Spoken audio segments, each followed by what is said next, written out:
राहुल गांधी या तो उस समय उनके साथी रहे होंगे जिनको ये सारा ज्ञान हुआ होगा, या कोई बड़े भविष्यवक्ता होंगे। यानी जिस चीज़ की कोई सर्टेनिटी आज तक पता लगी नहीं है, आज वो इस प्रकार से बोलते हैं। अब ये बात तो उन्हीं से पूछनी पड़ेगी, इसके बारे में मैं कुछ कहूँगा नहीं। 100 साल पर सवाल उठा रही है कांग्रेस, फेल हैं आपके 100 दिन माफ कीजिएगा। उनके कितने सफल हुए हैं और हमारे कितने सफल हुए तो हम जानते हैं। 100 दिन के अंदर नहीं, हमने पिछले 10 साल और 100 दिन, 10 साल और 100 दिन का टोटल हिसाब लगाएंगे तो उनके 60 साल से भारी पड़ते हैं। और इस के प्रमाण सीधे ये हैं कि आज सामान्य जनता, साधारण जनता भी भारतीय जनता पार्टी की सरकार, एनडीए की सरकार, नरेंद्र मोदी जी की सरकार, इसके प्रति जो आस्था है उस आस्था को हर चुनाव में घोषित कर रहे हैं। चाहे वो लोकसभा का चुनाव रहा हो तब भी सरकार केंद्र में तीसरी बार बनी, हरियाणा का चुनाव आया तब तीसरी बार सरकार बनी, जबकि ये तो सारे चिल्ला रहे थे। और एक अजीब व गरीब जो तमाशा इन्होंने बनाया हुआ था कि हार करके भी हम जीते हैं, ये शोर मचा रहे थे। ऐसी हार के जीतने की कहानी इनकी लगातार इनके साथ जुड़ी रहे, हारें भी और जश्न मनाए लगे रहें। ऐसा ही दिल्ली में मनाएंगे। अब दिल्ली में भी इनका कहीं कुछ है नहीं, फिर भी कहेंगे हम जीतेंगे।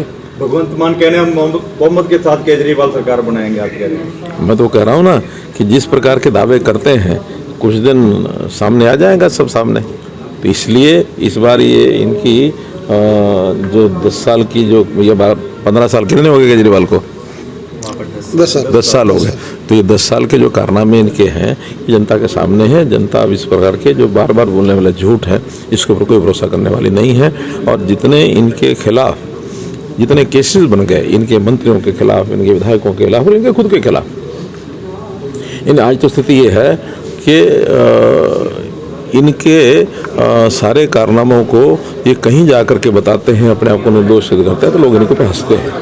सर, जीना साहब ने मुलाकात की है शायद आपसे? बहुत लोग मुलाकात करते हैं। कौन बन रहा है प्रधान? कोई रोकता नहीं, हमारा कोई इंटरेस्ट नहीं है। हमको जो बताने आते हैं हम सुन लेते हैं। एक और बात, भूपेंद्र सिंह हुड्डा का बयान आया पिछले दिनों कि वो तंत्र के कारण हार गए, यानी कि तंत्र आपके पास था। देखिए, लोकतंत्र जो है वही तंत्र है, लोकतंत्र के अलावा और कोई तंत्र नहीं है। लोकतंत्र में जो जीतता वो जीतता, जो हारता वो हारता है। अब वो केवल तंत्र की बात करते हैं, लोग की बात नहीं करते हैं। लोग जिस प्रकार से उनके खिलाफ खड़े हुए, लोगों ने उनके शासन को हमारे शासन को मिला करके देखा, तुलना की। आज भी लोग कहते हैं कि कितना बेहतर तरीके से 10 साल का जो शासन चला, लोगों को घर बैठे सब सुविधाएं मिली, किसी को कोई परेशानी नहीं। और हमने राजनीतिक भेदभाव के बिना एक राजनीति से ऊपर उठ करके सारे प्रदेश में जो काम किया है, आज भी लोगों के सर यानी जादू सर चढ़ बोलता है। ये आप सबने भी देखा है। वो तो सब हवा फैला रहे थे कि हम जीत गए, हम सरकार बना गए, लेकिन जनता ने उनको वोट की चोट ऐसी मारी कि आज उनको समझ ही नहीं आ रहा हुआ क्या है।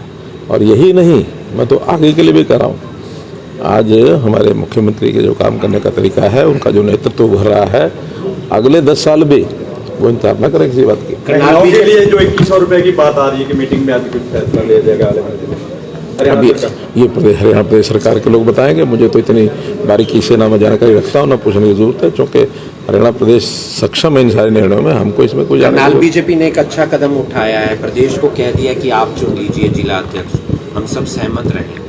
बहुत अच्छी बात है ये। आखिर एक त्याग और समर्पण का भाव, ये अपने जो नेतृत्व है उसके ऊपर विश्वास करना, ये बहुत बड़ा विषय है। कर्नाटक के लोगों ने कहा तो कोई ना कोई देला देख बनेगा।